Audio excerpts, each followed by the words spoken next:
મારી એ કે બેટા હવે વાત સાંભળ, જે વ્યક્તિના પુણ્યના ઉદય થાય ને એ જ આ પ્રસાદ લઈ શકે, જે પ્રસાદ ન લઈ શકે એના પુણ્ય હજી ઘટે છે. સમજવાનું, પુણ્ય કંઈક ઘટે છે. એટલે જ્યાં હરિહરનો ભોગ હાકલ પડતી હોય, ભગવાનને ભોગ લાગતો હોય, એ ધર્માદા નથી. આ સાંભળી લેજો અને લાઈવમાં સંભળાવજો બીજાને.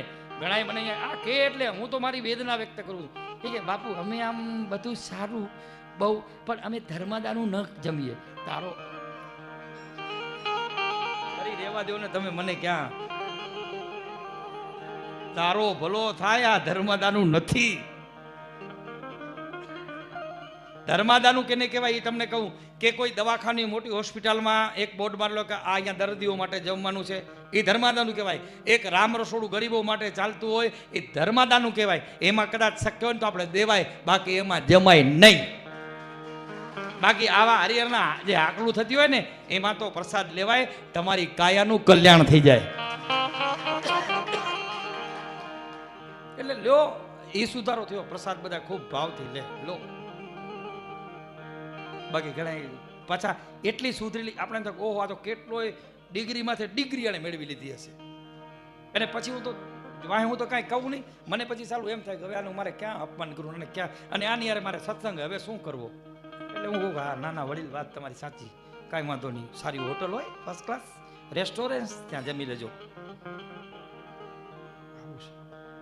તમારા વિચારોમાં શુદ્ધિકરણ આવે, તમારી કાયા કલ્યાણ થઈ જાય. આવા ભગવાનને ભોગ આમ દ્રષ્ટિ પડે એટલે પ્રસાદ બની જાય.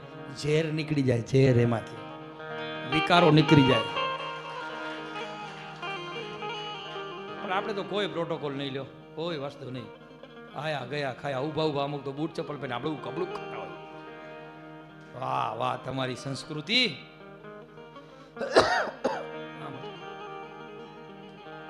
હું તો એને વંદન કરું, વાહ બહુ સારું.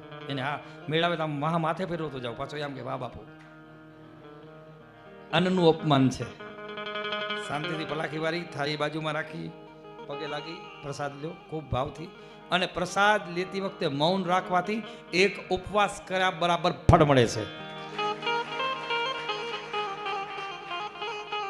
તમે મને રોજ સાંભળો છો.